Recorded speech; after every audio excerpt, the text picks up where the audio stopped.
Hello. I'm third grade Ichani. Let's start. Look at this Mickey Mouse, please. He's 90 years old this year, his grandfather, but cuter than most grandfathers out there. Now take a look at this. Recently, I found an interesting fact about this Mickey Mouse, and it was that this is not the real Mickey Mouse that I was remembering. In fact, this is the real Mickey Mouse. Can you spot the difference? The one on the left has a shoulder strap on, while the one on the right does not have a shoulder strap on. And the one on the right is the right Mickey Mouse. I was so surprised and shocked because I was remembering wrong thing and my memories were being distorted. This was so embarrassing to me and I couldn't believe myself. Now let's look at this. This is the witch from the Snow White, and she famously says, "Mirror, mirror on the wall, who is the fairest one of all?" But the fact is, she never said that in the original film. We're remembering the wrong thing. In fact, she said, "Magic mirror on the wall, who is the fairest one of all?" So let's hear the original film.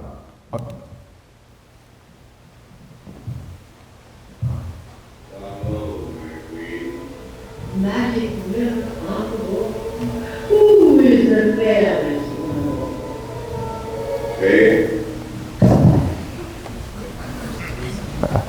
Very similar, right? So we were remembering all the wrong things, but why? I mean, why was I remembering this wrong way? I quickly became curious, so I searched up on Google. And fortunately, there was an answer to my memory distortion, and it was called Mandela Effect. Now, this simply refers to some situation where people believe wrong things that did not happen in the past, but their wrong belief spreads throughout many people. Now, the name Mandela is there because in 2013, when Nelson Mandela died, there were news that said he was dead. But some people, in fact, a lot of people, thought this news to be very strange. In fact, those people who thought this news was strange thought that Mandela was already dead a long time ago in 1980 when he was in prison. All the people who thought this way were having memory distortion in some way.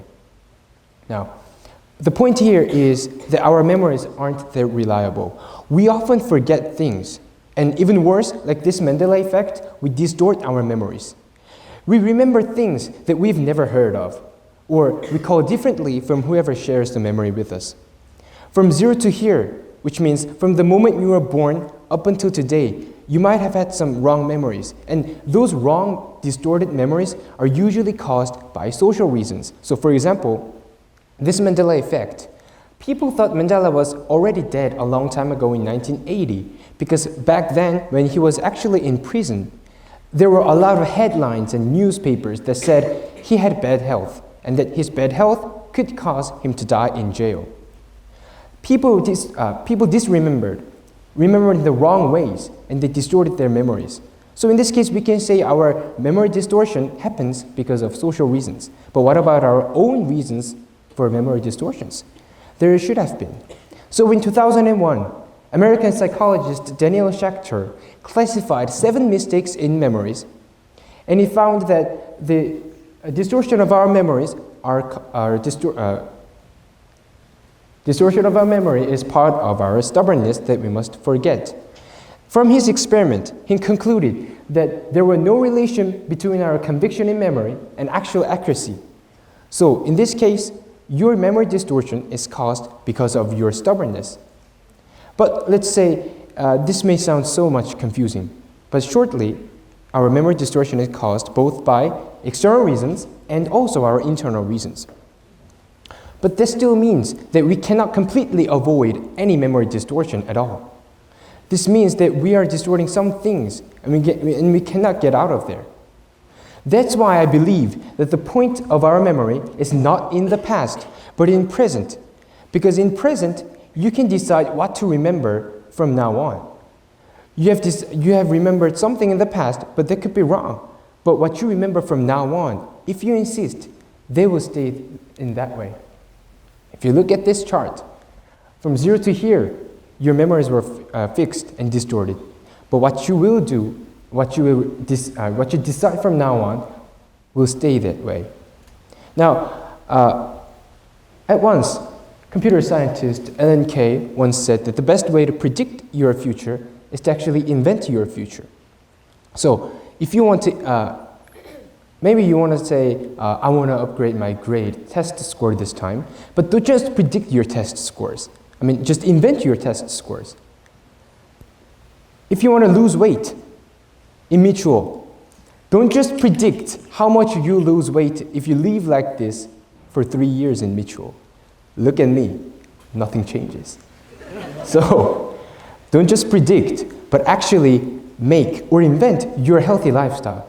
And let's go back to the beginning and talk about Mandela Effect, because remembering Mandela Effect could be a real good impact on your life. First, by understanding Mandela Effect and by understanding that your memory is not perfect, you can say, oh, my memory isn't perfect at all, so I cannot always believe my memory. Therefore, from now on, you will focus on this present, in this present moment, and you will focus on how to memorize this moment in the future. So when in the future, if you look back today, you can say, okay, nothing has been distorted because I insisted to do and I insisted to invent my own future, right? So that way, you can live a better future because you have invented. And inventing your future can be thought of as overcoming this Mandela Effect also as well, improving your life as well. So always remember that the best way to predict the future is to invent your own. Thank you.